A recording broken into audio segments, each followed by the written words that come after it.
पहली बार मैंने बंदूक छुई और 6000 मीटर दूर से ही सारे निशाने बिल्कुल केंद्र पर लगा दिए। लेकिन जागृति अवेकनिंग वाले दिन मुझे हमेशा के लिए किसी भी हथियार को छूने से प्रतिबंधित कर दिया गया। केवल सैन्य शस्त्रागार ही नहीं बल्कि खिलौना बंदूक तक मेरे लिए प्रतिबंधित वस्तु घोषित कर दी गई, क्योंकि मेरे पेशे प्रोफेशन को सक्रिय करने की शर्त थी कि मुझे 1 करोड़ 100 मिलियन परफेक्ट हिट लगाने होंगे। इसी वजह से मेरे गुरु एक एक करके मुझे यह पेशा छोड़ने के लिए समझाने लगे। यहाँ तक कि सेना के बड़े अधिकारी भी मान चुके थे कि यह असंभव कार्य है और मेरे पास केवल एक ही विकल्प था, 5 साल तक स्कूल में पड़े रहना और किसी भी कीमत पर स्नातक ग्रेजुएशन न करना, क्योंकि केवल स्कूल का वर्चुअल ट्रेनिंग रूम ही मुझे हथियारों का उपयोग करने देता था। और आज मैं 9 करोड़ 99 लाख 19 में 1000 गोलियां चला चुका था। अब केवल आखिरी 1000 गोलियां बाकी थी। मैंने गहरी सांस ली, बगल में रखी मशीन गन उठाई और लक्ष्य पर लगातार गोलियां बरसाने लगा। पूरे 5 साल इस दुनिया में जहां खेल गेम वास्तविकता में घुस चुका था और राक्षस हर जगह फैले हुए थे, हर वयस्क के पास केवल 30% संभावना होती थी कि वह अपना पेशा जागृत कर सके। हर साल हजारों जागृत लोग युद्ध भूमि में मारे जाते थे। सोचा जा सकता है कि इन 5 वर्षों में मैंने कितनी बेशर्मी से स्कूल छोड़ने से इनकार किया होगा। तभी पीछे से परिचित उपहास सुनाई दिया।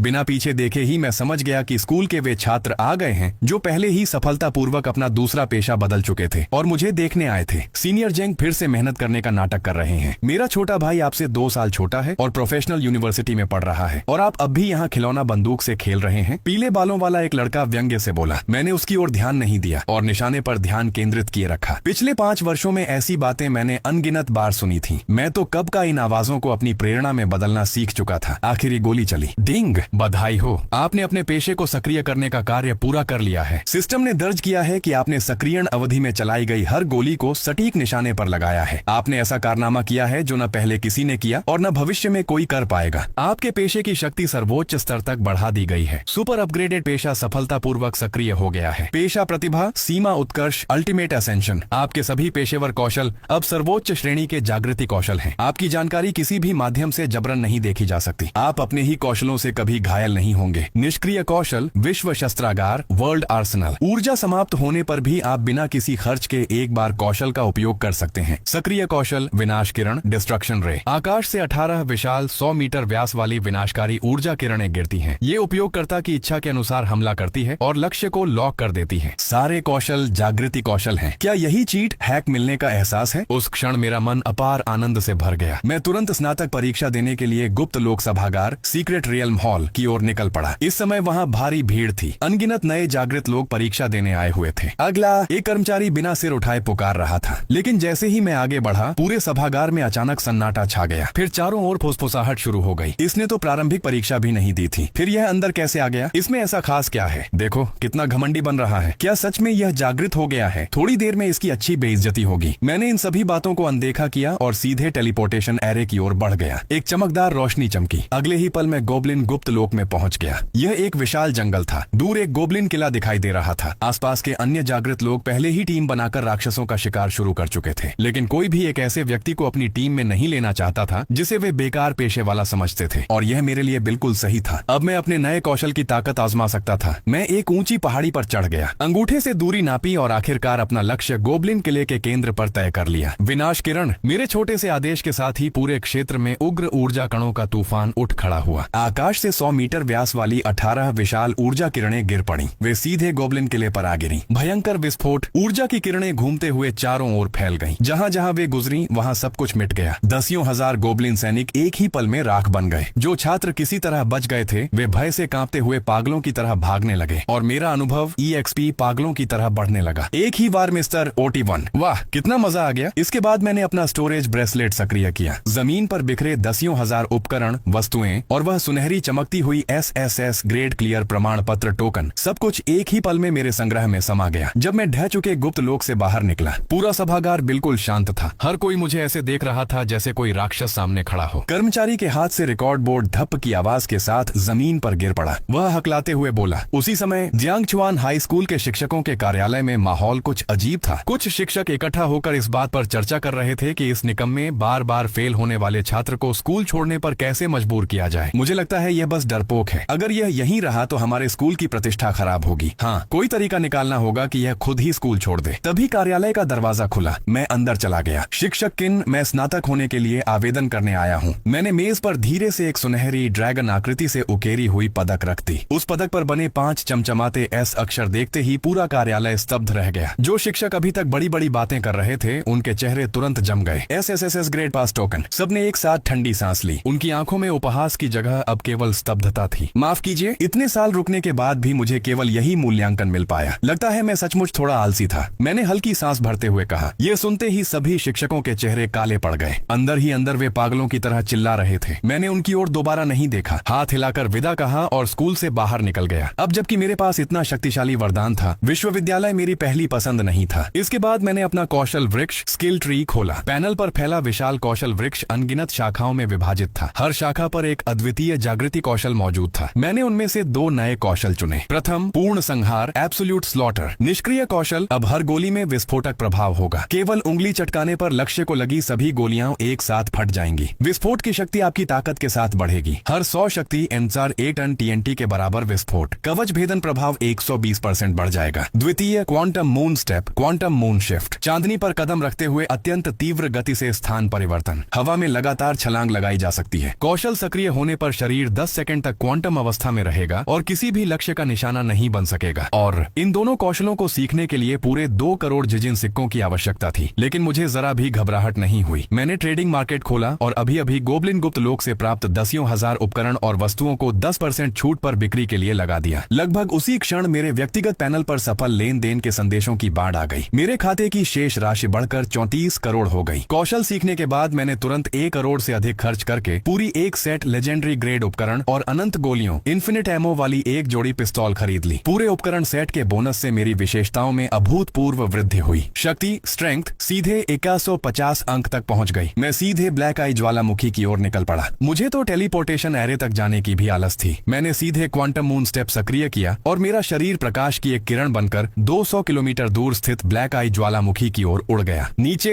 अभी अभी स्नातक हुए छात्रों का एक दल मुश्किल से 10 से अधिक स्तर वाले राक्षसों से लड़ रहा था। उन्हें केवल एक धुंधली परछाई अपने सिर के ऊपर से गुजरती दिखाई दी। उसके पैरों से निकली वायु तरंगों ने उस एलीट राक्षस को भी पल भर में मार गिराया, जिसे वे काफी देर से घेर कर लड़ रहे थे। ध तेरे की, कोई बड़ा खिलाड़ी बस गुजरा और राक्षस को सेकंडों में मार गया। छात्र स्तब्ध रह गए और बड़े खिलाड़ी द्वारा छोड़े गए ड्रॉप्स को लूटने के लिए टूट पड़े। कुछ ही देर में मैं ब्लैक आई ज्वालामुखी पहुंच गया। यहाँ हर तरफ लेवल 6 स्टार के राक्षस फैले हुए थे। जैसे ही मैं जमीन पर उतरा, एक लेवल 60 ऑब्सिडियन दैत्य की आंखों से लेजर निकल पड़ी। बगल का अग्नि आत्मिक राक्षस जहरीला द्रव उगलने लगा। दूर से भी दर्जनों हमले एक साथ मेरी ओर आने लगे, लेकिन मैं बस शांत खड़ा रहा। अचानक मेरा शरीर किसी भूत की तरह धुंधला हो गया। सभी हमले मेरे शरीर को आर पार करते हुए पीछे के पहाड़ों में जा धंसे। क्वांटम अवस्था सचमुच दिलचस्प है। 10 सेकंड की अजेय अवस्था समाप्त होते ही मैंने अपनी कमर से दोनों पिस्तौलें निकाल ली। सामने मौजूद सभी राक्षसों ने उसी पल मृत्यु का आभास कर लिया। वे मुड़कर भागना चाहते थे, लेकिन अब बहुत देर हो चुकी थी। मेरी दोनों पिस्तौलों से आग की वर्षा होने लगी। क्षण भर में पूरा राक्षस दल गोलियों से छलनी हो गया। अनुभव अंक तेजी से बढ़े और मैं लगातार 2 स्तर ऊपर पहुंच गया। लेकिन मैं संतुष्ट नहीं था। साधारण राक्षस अभी भी बहुत कमजोर थे। मैंने अपनी नजर दूर स्थित उस विशाल ज्वालामुखी पर डाली। वहां 10 लॉर्ड स्तर के खजाने मौजूद थे। उसी समय ज्वालामुखी के भीतर लगभग 100 लोगों का एक अभियान दल दसियों हजार राक्षसों से घिर चुका था। दल का कप्तान निराश होकर आदेश दे रहा था, लेकिन अब बहुत देर हो चुकी थी। वे पूरी तरह से चारों ओर से घिर चुके थे। तभी एक व्यक्ति आराम से चलता हुआ भीतर आया। उसके हाथों में दोनों पिस्तौलें बेहद शालीनता से घूम रही थीं, मानो वह अपने ही घर के पिछवाड़े में टहल रहा हो। यहाँ लॉर्ड का दैवीय क्षेत्र डोमेन है। अंदर आ गए तो सामान्य तरीकों से भागना असंभव है। जल्दी बाहर जाकर मदद बुलाओ, किसी ने मेरी ओर चिल्लाकर कहा। लेकिन मैंने किसी की बात पर ध्यान नहीं दिया। सभी की भयभीत निगाहों के बीच मैं सीधे युद्ध भूमि में उतर गया। बारिश की तरह गोलियां बरसने लगी। मेरी चाल किसी मृत्यु नृत्य जैसी सुंदर थी। मैं हवा में घूमता, पलटियां खाता और दोनों हाथों से लगातार गोलियां चलाता रहा। हर गोली अपने साथियों से बचते हुए सीधे छोटे राक्षसों को छलनी कर देती। यहाँ तक कि लॉर्ड स्तर का विशाल राक्षस भी मेरी गोलियों से दर्द में दहाड़ने लगा। 100 लोगों का दल यह दृश्य देखकर पूरी तरह स्तब्ध रह गया। उन्होंने तुरंत अवसर का लाभ उठाया और बाहर की ओर भाग निकले। अचानक विशाल राक्षस लॉर्ड ने दहाड़ लगाई। उसने सामूहिक पुनर्जीवन मास रेजरेक्शन कौशल का प्रयोग किया। अभी अभी मारे गए सभी छोटे राक्षस फिर से जीवित हो उठे। जो लोग बाहर निकल चुके थे वे घबराकर चिल्लाए, भाई जल्दी भागो, इन राक्षसों को मारा ही नहीं जा सकता। लेकिन मैं ऊंची छलांग लगाकर एक उभरी हुई चट्टान पर उतर गया। फिर मैंने अपनी दोनों पिस्तौलें वापस रख दी। तुम लोग अभी तक दूर क्यों नहीं गए? क्या मेरी कला देखना चाहते हो? सभी लोग एक पल के लिए स्तब्ध रह गए। उन्होंने देखा कि मैं नीचे दहाड़ती हुई राक्षसों की विशाल सेना की ओर देख रहा था। फिर मैंने धीरे से अपनी उंगलियां चटकाई। कला यानी विस्फोट। उसी क्षण सभी राक्षसों के शरीर के भीतर मौजूद वे हजारों गोलियां, जिन्हें मैंने अभी अभी दागा था एक साथ फट पड़ी। कल्पना से परे एक भीषण विस्फोट पूरे आकाश में गूंज उठा। भीतर से बाहर की ओर हुए इस महाविस्फोट ने पूरे ब्लैक रॉक ज्वालामुखी को हवा में उड़ा दिया। एक विशाल मशरूम बादल आकाश में उठ खड़ा हुआ। मेरा अनुभव बार फिर पागलों की तरह बढ़ गया, लेकिन मेरी भौहें सिकुड़ गईं, क्योंकि सबसे महत्वपूर्ण बात यह थी कि 10 लॉर्ड स्तर के राक्षसों में से किसी एक के भी मारे जाने का संकेत नहीं मिला। बड़े भाई, क्या पूछ सकता हूँ कि आप किस गिल्ड से हैं? इस बार सचमुच आपकी वजह से हमारी जान बची। धुएं के पूरी तरह छौंकने से पहले ही अभियान दल का नेता नान कप्तान अपने साथियों के साथ मेरे पास आया और आभार व्यक्त करने लगा, लेकिन तभी धरती फिर से जोरों से कांपने लगी। जो ज्वालामुखी अभी अभी गहरे गड्ढे में बदल गया था, उसके भीतर से आसमान छूती काली ऊर्जा फूट पड़ी। अभियान दल के सभी सदस्य उस आभा को महसूस करते ही कांप उठे। कुछ समय पहले वे लगभग पूरी तरह नष्ट हो चुके थे और उसका कारण यही विचित्र काली ऊर्जा थी। अब उस काली ऊर्जा का वास्तविक स्रोत सामने आ चुका था। 100 मीटर ऊंची विशाल खोपड़ी जमीन के भीतर से बाहर निकली। उसके चारों ओर अभी अभी मारे गए विशाल राक्षसों की आत्माएं मंडरा रही थी। मैंने फिर से अपनी दोनों पिस्तौलें निकाल ली। जब सभी लोगों ने सिर उठाकर उस सूर्य को ढक देने वाली विशाल खोपड़ी की जानकारी देखी, उनके पैरों से जैसे जान निकल गई। मृत आत्मा शूरवीर का सिर, डेथ नाइट हेड, स्तर 360। बाकी सभी विशेषताएं, कभी महान लॉर्ड डेथ नाइट का सिर काट दिया गया था और वह बिना सिर वाला घुड़सवार बन गया था, और यह उसी का खोया हुआ सिर था। कुछ लोग तो डर के मारे वहीं जमीन पर बैठ गए। डेथ नाइट तो ऐसा भयावह अस्तित्व था जो राष्ट्रीय स्तर के आपदा राक्षसों का सामना कर सकता था। सुना था कि उसे मारने के लिए 10 महान गिल्डों ने मिलकर अभियान चलाया था। उस युद्ध में 6 एल्डर मारे गए थे, तब जाकर उसे हराया जा सका था। लेकिन किसने सोचा था उसका सिर यहाँ छिपा होगा, और उसी ने पूरे क्षेत्र के सभी राक्षसों को विकृत, म्यूटेट कर दिया था। विशाल खोपड़ी की आंखों में नीली आत्मिक अग्नि जल उठी। उसकी एक दहाड़ ने सबके कान सुन्न कर दिए। उसने अपना मुंह खोला। असीम अंधकार ने पल भर में हजारों किलोमीटर के क्षेत्र को निगल लिया। पूरा ब्लैक रॉक नगर अचानक छाए इस अंधकार में डूब गया। निवासी घबराकर इधर उधर भागने लगे। मृत आत्माएं, दुष्ट आत्माएं और आपदा राक्षस लगातार प्रकट होने लगे। साधारण लोगों के लिए ऐसी आपदा में भाग निकलने का अवसर भी नहीं था। नगर की प्राचीर पर घनी दाढ़ी वाला एक मध्य वय पुरुष दूर क्षितिज को घूर रहा था। डेथ नाइट का कौशल, क्या उसे तो पहले ही नष्ट नहीं कर दिया गया था? वह था ब्लैक रॉक नगर का वर्तमान नगराध्यक्ष। इस समय उसका हृदय गहरी चिंता से भरा हुआ था। यदि सचमुच डेथ नाइट पुनर्जीवित हो गया तो उसकी शक्ति के सामने वह बिल्कुल भी टिक नहीं पाएगा। दिलचस्प, एक मरे हुए प्राणी का अवशेष यहाँ तक भाग आया है। अचानक उसके पीछे से एक वृद्ध आवाज सुनाई दी। नगराध्यक्ष तुरंत मुड़ा। उसने देखा कि 5 धारी वस्त्र पहने, सफेद बालों वाला एक वृद्ध हाथ पीछे बांधे दूर क्षितिज की ओर देख रहा था। पुराने नगराध्यक्ष, क्या आप तो छठे परिवर्तन, 6th जॉब एडवांसमेंट के लिए एकांत साधना नहीं कर रहे थे? मध्य वय नगराध्यक्ष तुरंत आगे बढ़ा और आदर पूर्वक प्रणाम किया। वृद्ध ने अपनी सफेद दाढ़ी पर हाथ फेरा। जब मरे हुए प्राणी हमारे दरवाजे तक आ पहुंचे हैं तो फिर कैसी साधना? सावधानी के लिए तुरंत आसपास के नगरों के जागृत योद्धाओं से संपर्क करो और सहायता मांगो। दृश्य फिर से ब्लैक आई ज्वालामुखी की ओर लौटता है। आकाश में रक्तिम लाल चांद ऊंचा चमक रहा था। मृत आत्मा का विशाल सिर धीरे धीरे अपना मुंह खोलने लगा। विशाल मुंह ने आसमान हिला देने वाली दहाड़ लगाई। अभी अभी मरे हुए लावा दैत्य और अन्य सभी राक्षस भूतिया रूप में फिर से जीवित हो उठे। उनके पूरे शरीर पर नीली भूतियां लपटें लिपटी हुई थी। उनकी शक्ति पहले से भी अधिक हो चुकी थी और उनके कौशल भी कहीं अधिक रहस्यमय और भयावह बन गए थे। खत्म हो गया। ये राक्षस पहले से भी ज्यादा ताकतवर हो गए हैं। 100 लोगों की टीम के चेहरों पर निराशा छा गई। वे पहले ही साधारण लावा दैत्यों का सामना नहीं कर पा रहे थे। अब इन मृतात्मा शक्ति से सशक्त रूपों के सामने उनकी जीत की कोई संभावना नहीं थी। 2 लावा दैत्यों ने एक साथ अपना पैर पटका। पल भर में 10 किलोमीटर के दायरे की धरती फट गई। अनगिनत भूतियां अग्निस्तंभ आकाश की ओर उठ खड़े हुए। पीछे मौजूद लोग उस आघात से उछलकर दूर जा गिरे। उनकी हालत अभी तक पूरी तरह ठीक नहीं हुई थी। वे इस स्तर के हमले को बिल्कुल भी नहीं झेल सकते थे। लेकिन मृतात्मा का सिर रुका नहीं। उसने अपना विशाल मुंह खोला और आसपास के सभी कमजोर राक्षसों की आत्माओं को निगलकर अपने भीतर मिला लिया। अनगिनत आत्माओं के एकत्र होने के साथ धीरे धीरे एक भयानक एलीट कमांडर का जन्म हुआ। इंसान लोली, एलीट राक्षस, स्तर 68। उसके हाथ में लाल रंग का कागजी छाता था। काले लोलिटा वस्त्र पहने वह धीरे धीरे आकाश से नीचे उतरी। उसने अपनी जीभ से होंठ चाटे। उसकी रक्तिम आंखों में खतरनाक चमक झिलमिला रही थी। दल की महिला ग्रिड मैच घबराकर चारों ओर देखने लगी। अब उन्हें बचाने वाला केवल वही रहस्यमय बड़ा खिलाड़ी हो सकता था। मैं बस बेपरवाही से अपनी पिस्तौल घुमा रहा था। मेरे होंठों पर हल्की सी मुस्कान थी। मृतात्मा का सिर जितने अधिक राक्षस बुलाता, मैं उतना ही खुश होता। आखिर ये सब मेरे लिए मुफ्त का अनुभव और उपकरण थे। वह हंसकर बोली, तुम्हें लोगों का चुनाव करना तो अच्छी तरह आता है। बस हर दिन कुछ इंसानों को मेरे भोजन के रूप में लाया करो और साथ में मेरे पैरों को भी चाट कर साफ कर दिया करो। मैंने घृणा से उसकी ओर देखा। माफ करना, मुझे टेंटिकल्स, स्पर्शकों में कोई दिलचस्पी नहीं है। यह सुनते ही इंसान लोली के बाल गुस्से से खड़े हो गए। जैसे ही उसने अपना लाल छाता उठाया, धाए धाए धाए लगातार 3 गोलियां चली। लोली के छाता पकड़े हुए हाथ को उसी क्षण उड़ा दिया गया। उसकी दर्द भरी चीख पूरे आकाश में गूंज उठी। यह दृश्य देखकर सभी लोग स्तब्ध रह गए। आखिर सामान्य गनर तो मुख्य रूप से कौशलों पर निर्भर रहते हैं। भला कौन साधारण हमलों की सटीकता का अलग से अभ्यास करता है। उसी समय मृतात्मा का सिर दहाड़ा। उसके मुंह में सूर्य जितना चमकदार एक ऊर्जा गोला बनने लगा। मैं बिल्कुल भी घबराया नहीं। मैंने आराम से अपना अंगूठा उठाया और दूरी का अनुमान लगाया। विनाश किरण। मेरे शब्द समाप्त होते ही आकाश से प्रकाश का एक विशाल स्तंभ गिरा। 300 से अधिक स्तर वाला मृतात्मा का सिर कागज की तरह पल भर में आर पार छेद दिया गया। चारों ओर फैला अंधकार तेजी से समाप्त होने लगा। उसी समय जल्दबाजी में पहुंचे ब्लैक रॉक नगर के पूर्व नगराध्यक्ष और वर्तमान नगराध्यक्ष एक दूसरे को अवाक होकर देखने लगे। जिस राक्षस ने यह क्षेत्र बनाया था उसे खत्म कर दिया गया। पूर्व नगराध्यक्ष की धुंधली आंखें आश्चर्य से भर गईं। उधर मैं शांतिपूर्वक युद्ध की लूट समेट रहा था। लेजेंडरी ग्रेड वस्तु प्राप्त हुई। 10,000 आत्माओं का क्लासिक ग्रंथ। वीर ग्रेड उपकरण प्राप्त हुआ। मृतात्मा लेग आर्मर। फिर मैंने उंगली से हल्का सा इशारा किया। क्वांटम मून स्टेप सक्रिय हुआ।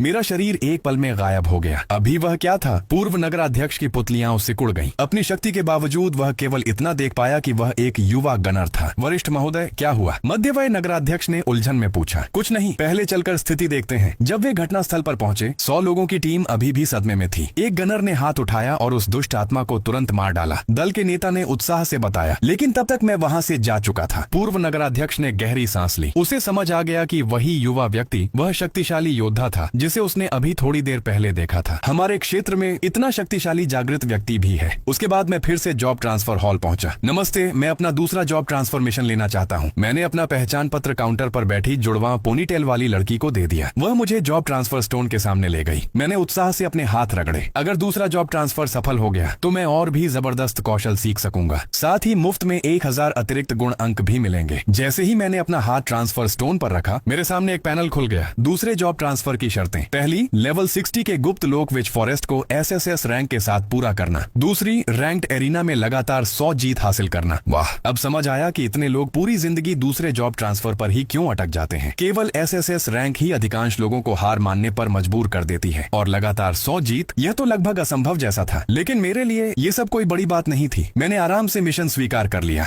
जुड़वा पोनीटेल वाली लड़की ने मुस्कुराकर कहा, आधा साल बाद फिर मिलते हैं। मैंने शांति से जवाब दिया, धन्यवाद, मेरा मिशन तो काफी आसान है, ज्यादा समय नहीं लगेगा। इतना कहकर मैं मुड़ा और सीधे विच फॉरेस्ट की ओर निकल पड़ा। वहां पहुंचते ही मैंने पहले ब्लैक आई ज्वालामुखी से मिले सभी उपकरण बेच दिए। मेरे खाते की राशि सीधे बढ़कर 1.1 अरब हो गई। बिना देर किए मैंने स्किल ट्री से एक नया कौशल सीख लिया। 1000 हाथ साइबर गुआनाइन। उपयोगकर्ता स्वर्गीय तकनीक से निर्मित साइबर गुआनाइन मेका को युद्ध के लिए बुलाता है। इस मेका के साथ शक्तिशाली कौशल आते हैं। उपयोगकर्ता इसके बाहर निकलने के बाद किसी भी समय इसके ऊर्जा कोर को विस्फोटित कर सकता है। इसके साथ एक साइबर इलेक्ट्रॉनिक लकड़ी की मछली भी आती है। साइबर गुआनाइन, यह तो कमाल है। मेरी आंखें चमक उठी। ये न केवल टैंक की तरह लड़ सकता है बल्कि बाद में परमाणु बम की तरह भी फट सकता है। यही तो असली मर्दों का रोमांस है। कौशल सीखने के बाद मैं सीधे विच फॉरेस्ट के पोर्टल में प्रवेश कर गया। अंदर पहुंचते ही हजारों ध्वनि तरंग चमगादड़ चीखते हुए मेरी ओर टूट पड़े। उनके साथ बड़ी संख्या में भेड़िया दैत्य भी आ गए। मैंने तो पलक तक नहीं झपकाई, सीधे क्वांटम मून स्टेप की अमूर्त अवस्था सक्रिय कर दी। सभी हमले मेरे शरीर को आर पार करते हुए निकल गए। साइबर मेका मोड सक्रिय। अनगिनत मेका के टुकड़े हवा में प्रकट हुए और मेरे चारों ओर जुड़ने लगे। क्षण भर में वे मिलकर लगभग 100 मीटर ऊंची यांत्रिक 1000 हाथ गुआनाइन में बदल गए। मैं कॉकपिट में बैठा नियंत्रण पैनल पर मौजूद दर्जनों बटन देखकर इतना रोमांचित हुआ कि लगभग हंस पड़ा। मैंने सबसे साधारण सामान्य हमला चुना। सैकड़ों यांत्रिक भुजाएं विशाल हथेलियां घुमाते हुए चारों ओर प्रहार करने लगी। धड़ाम धड़ाम धड़ाम।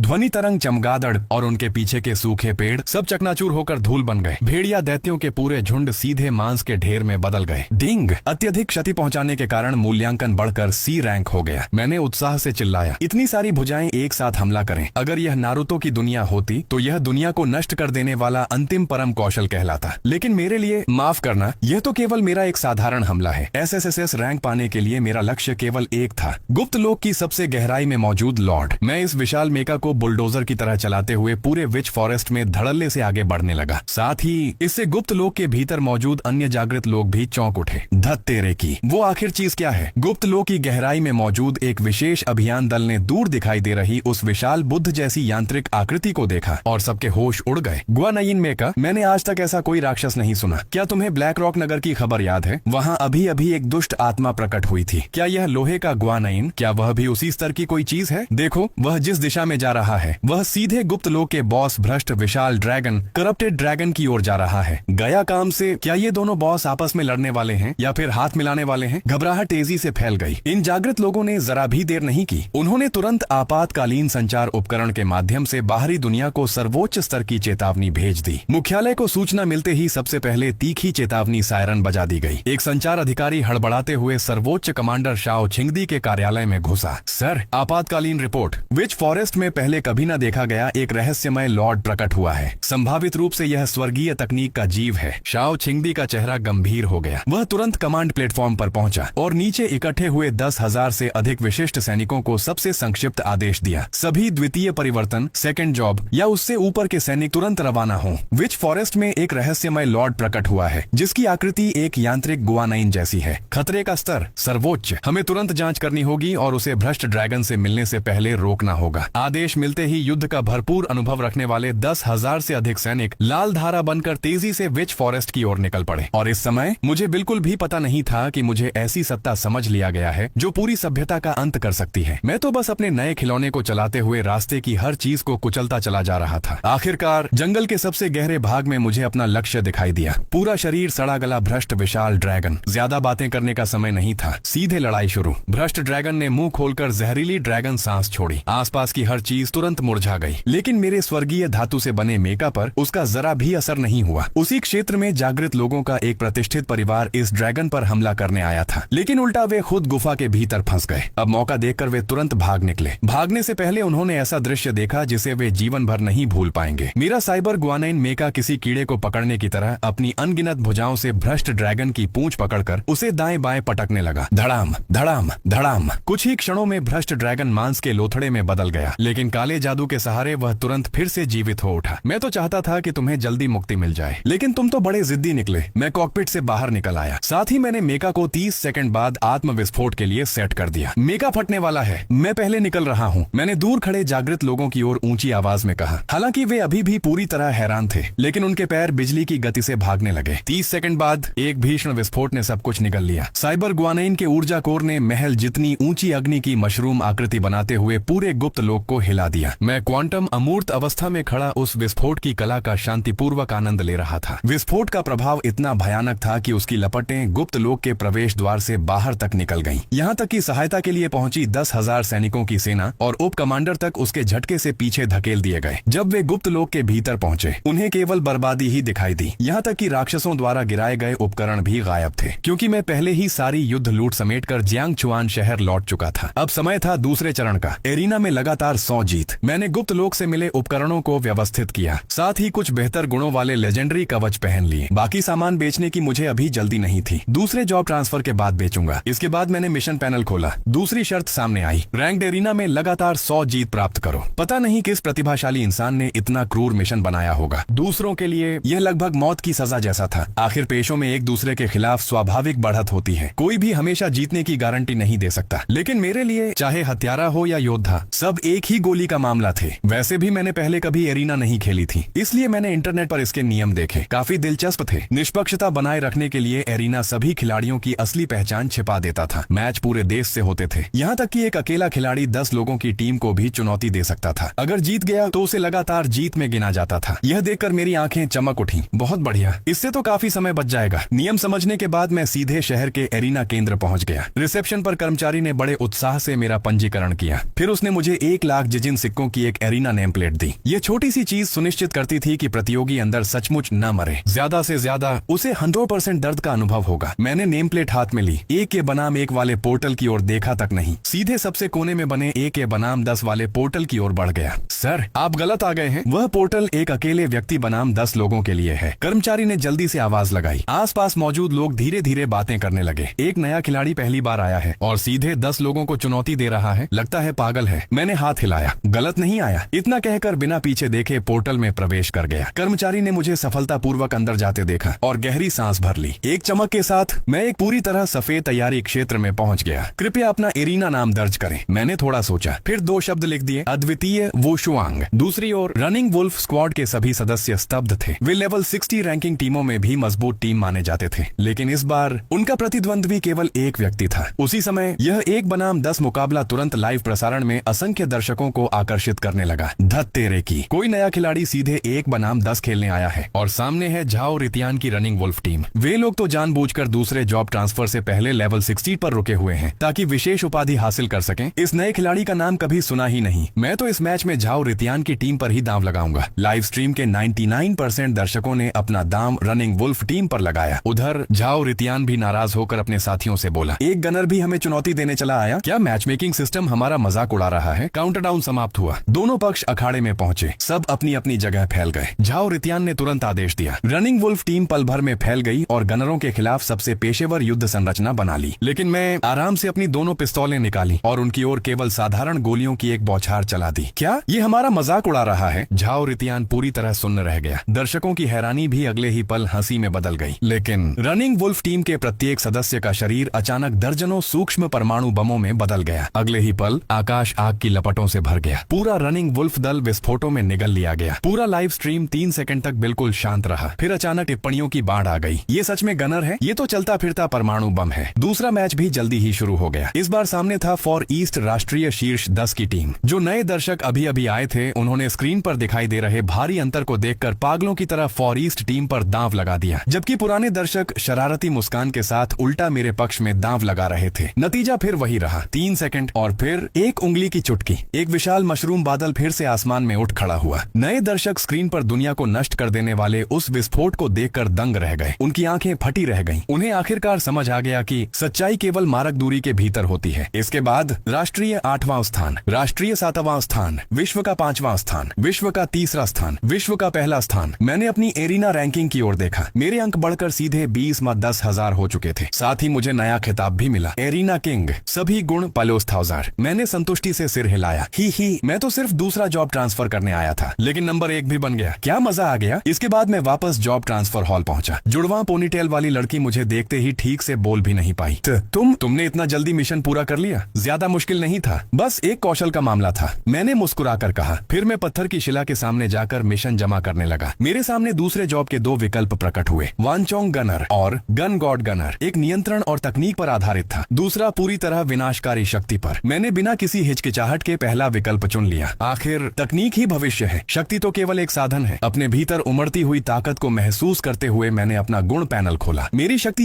800 से भी अधिक पहुंच चुकी थी। अब एक गोली की ताकत 48 टन TNT के बराबर थी। आगे चलकर शायद मैं परमाणु बमों को भी केवल पटाखों की तरह इस्तेमाल करूंगा। सारी औपचारिकताएं पूरी करने के बाद मैं जॉब ट्रांसफर हॉल से निकलकर घर लौट आया। जैसे ही मैंने दरवाजा खोला, बैठक से टीवी की तेज आवाज सुनाई दी। मेरी आलसी मौसी सोफे पर बिल्कुल बेपरवाह अंदाज में फैली हुई थी। एक हाथ से स्नैक्स खा रही थी, दूसरे हाथ से टीवी देख रही थी। मुझे तो यह पूछने की भी इच्छा नहीं हुई कि वह काम पर क्यों नहीं जाती, क्योंकि पूछने पर उसका जवाब हमेशा एक ही होता था, मुझे अपने बड़े भाई पर बोझ बनना पसंद है। वैसे मौसी, मैंने अपना पेशा जागृत कर लिया है। मैंने मौका देकर यह बात बता दी। जियांग शीवे ने स्नैक्स पकड़े हाथ को जरा सा रोका, फिर आराम से बोली, अच्छा है, जागृत हो गए तो ठीक है। अब जब तुम जॉबधारी बन ही गए हो तो 2 दिन बाद तुम्हें अपने पैतृक घर भी वापस जाना होगा। पैतृक घर? मैं थोड़ा चौंक गया। आखिर इतने वर्षों में मैंने कभी अपने माता पिता से उस जगह का जिक्र तक नहीं सुना था। मत पूछो, तो समय आने पर खुद समझ जाओगे, जियांग शीवे ने टालते हुए कहा। वैसे तुम्हारा पेशा क्या है? गनर, मैंने बिल्कुल सामान्य आवाज में उत्तर दिया। फिर मुड़कर सीधे रसोई में चला गया, रात का खाना बनाने। जहाँ तक विश्वविद्यालय जाने जैसी छोटी बात थी, मैंने उसके बारे में बताने का सोचा भी नहीं। उधर बैठक में जियांग शीवे मेरे जाते हुए पीछे को देखकर हल्के से मुस्कुराई। अच्छा लड़का मुझसे बातें छिपाने लगा है और ऊपर से विषय बदलने की कोशिश भी कर रहा है। उसकी आंखों में उत्सुकता चमकी। उसने बिना किसी आवाज के मुझ पर सूचना जांच, इंफॉर्मेशन स्कैन कौशल का प्रयोग किया। अगर मैं उस समय पीछे मुड़कर देखता